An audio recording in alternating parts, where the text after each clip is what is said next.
What can you expect to learn in a Pitfire workshop? I know I've been talking a lot about this coming Pitfire and Pottery workshop that I'm having in Rhodes Island in Greece this fall in September. But there's a lot of things that you will learn in this workshop, and I'm not sure that I explained everything. It's a 10-day workshop, well, including arrival and departure day. So it's going to be 8 days of very focused learning. But I printed out the program that I just finished the other day, where I go through all the day-by-day activities. So in this video, I will explain all the things that you will learn in this particular workshop. So welcome. Oh, and by the way, this cup, it's a beautiful porcelain cup, and it's made by one of my friends, the Danish ceramic artist Christian Brun. And he's known for two very different things. He makes these huge pots, outdoor and indoor pots. Some of them are like 1.5 meters high and weight like 200 kilos or something.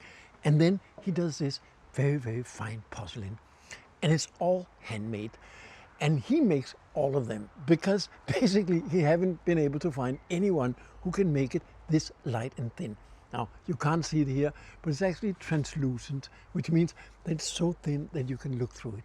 And it's just so wonderful to have these cups, and I love this one for my cafe latte. You can buy these cups. I will put a link down here, but I have to warn you, they're very sought after, and so as soon as he makes them, people buy them. So it can be a little bit difficult to actually get one of them. They are so wonderful. Anyway, that was a side note. So let's take a look at what we will actually do. So the first day is arrival. People are going to come at different times because they come from all over the world. We have some students that come from Australia, and I think we have some from South Africa, some from Europe. Naturally, it is in Europe, but they will arrive at the island at different times a day and get to the dream house, the location where we're going to have the event.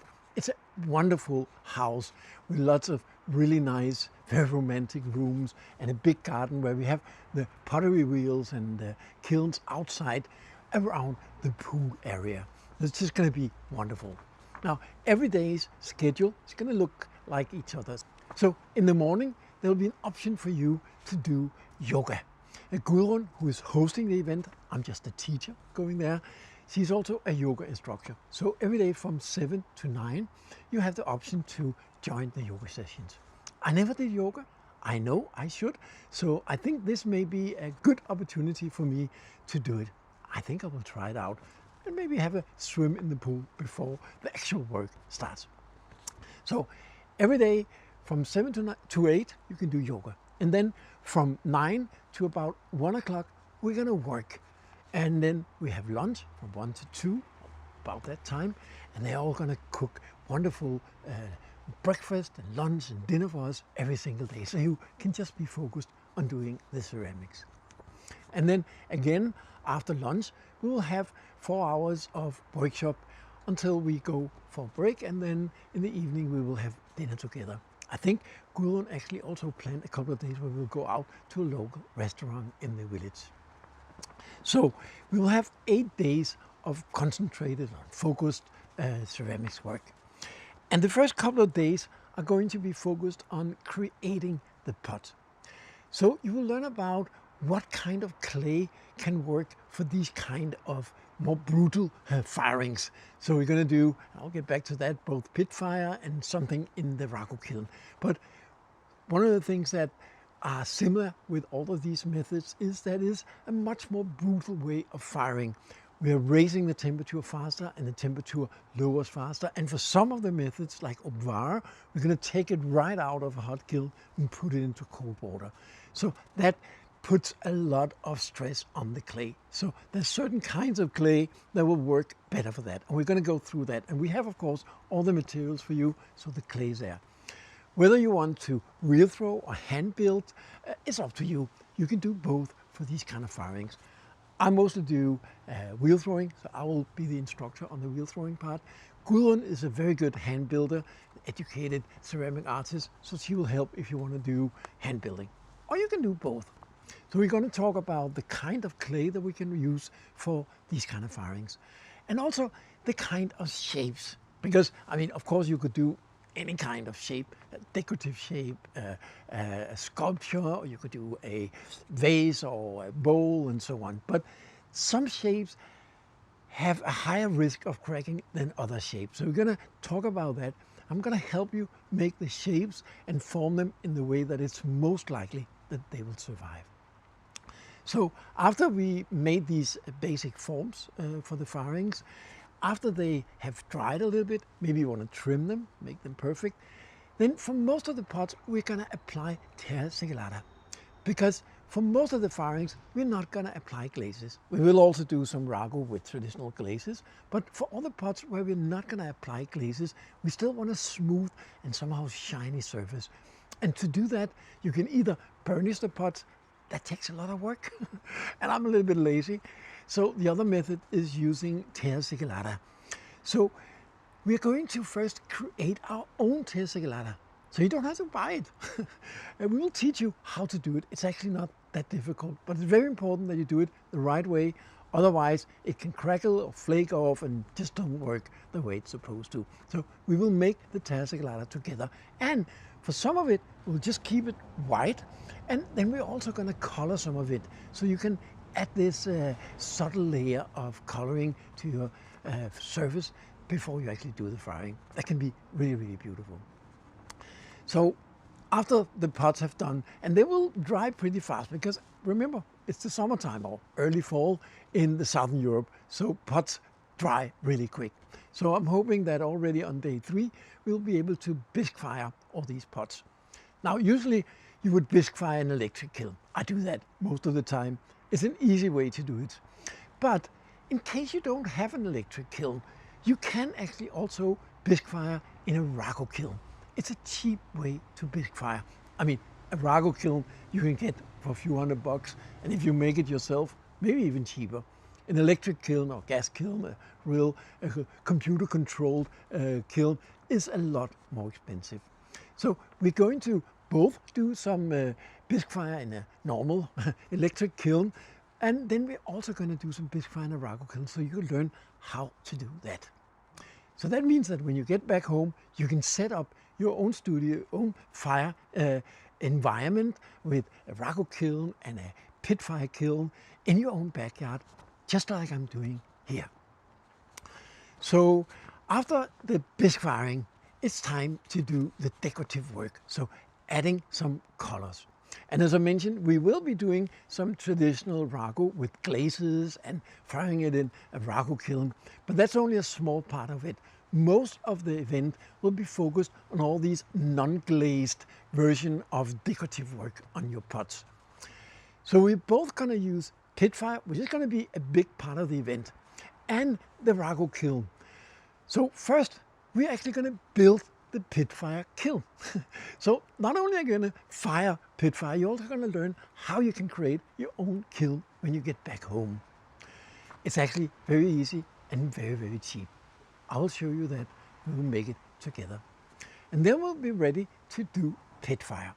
Now, Pitfire have a sort of a long circle. I usually take it about 24 hours from the time we start preparing the pots and stacking them in the kiln and firing it up and letting it cool down. So it's almost like 24 hours. So we're going to do that in the daytime, hopefully on day 4, day 5.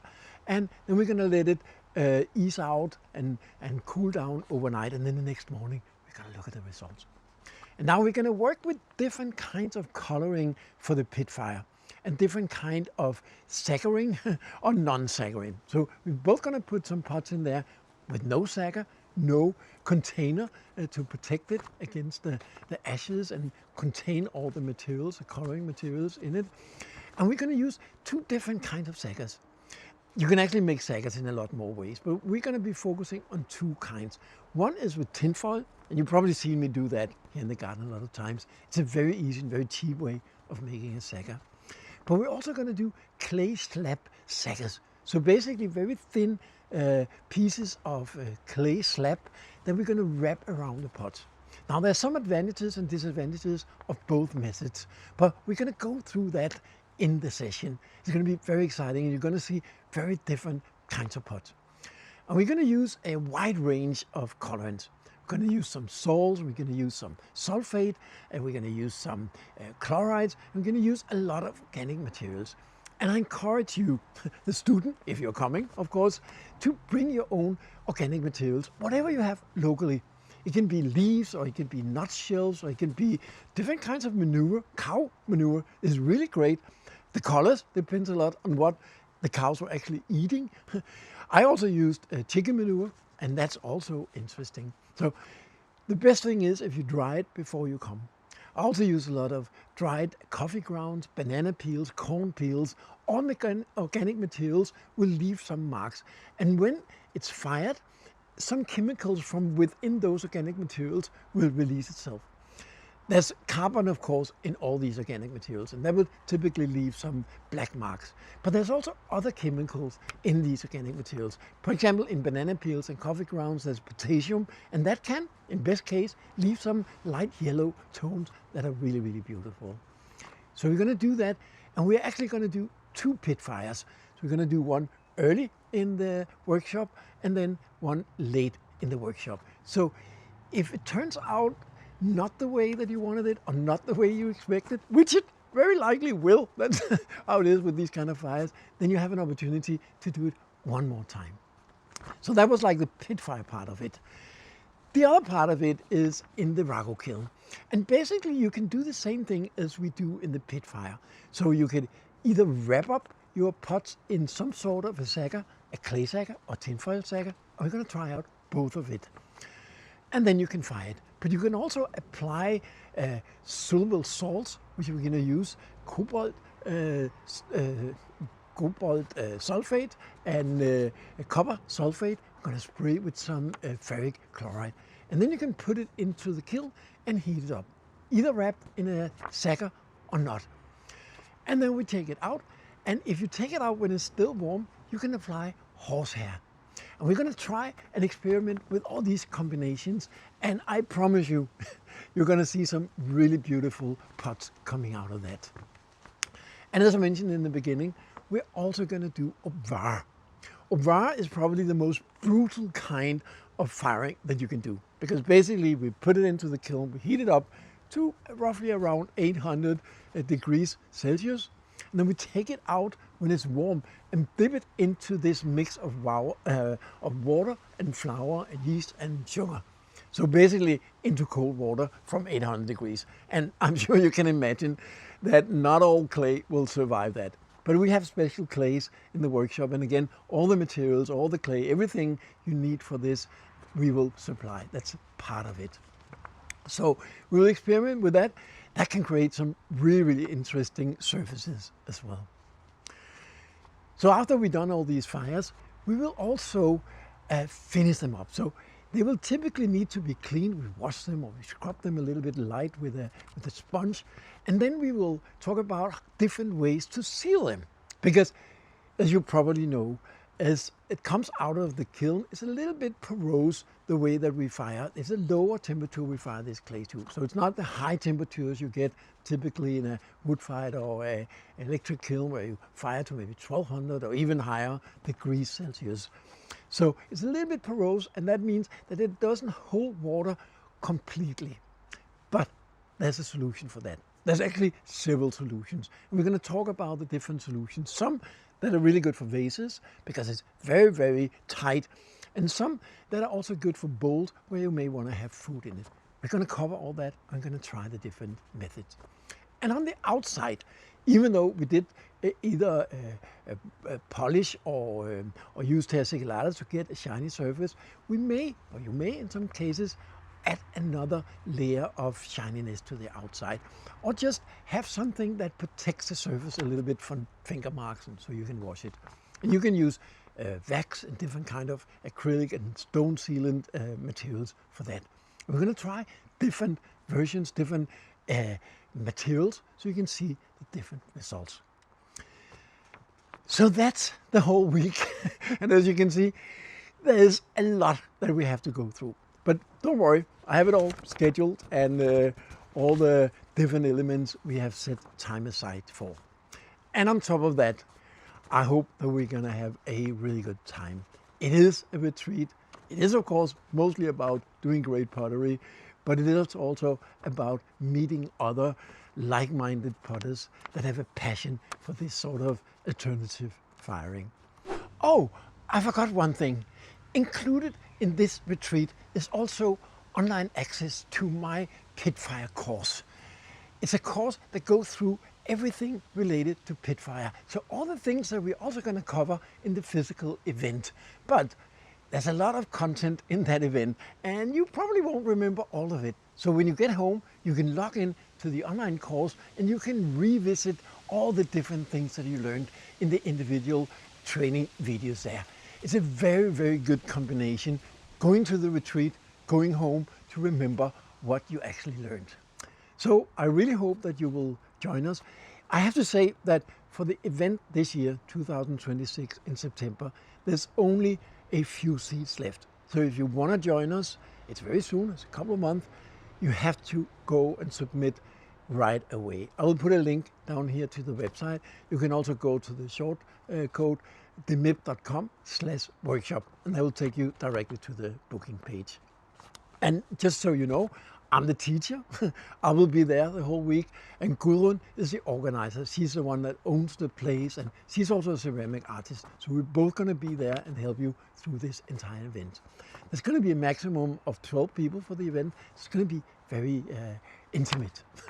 I hope it will be really, really good. We will also have a couple of workshops next year. We have one in September, but that is already completely full. But we also will have one in May, and there's still some seats available there. So no matter if you can join us in September, and again, be fast because we're running out of seats for that one, or you want to join us in May next year, just let us know and we'll work it out. I hope to see you there. I'm confident that this is going to be a killer retreat, one of a kind. I have never done like a 10-day event like this. I've done weekend events and a little more than that. But this time we're going to have so much more time to get much deeper into all the aspects of this wonderful way of creating unique pottery. So I hope to see you there, and have a great summer.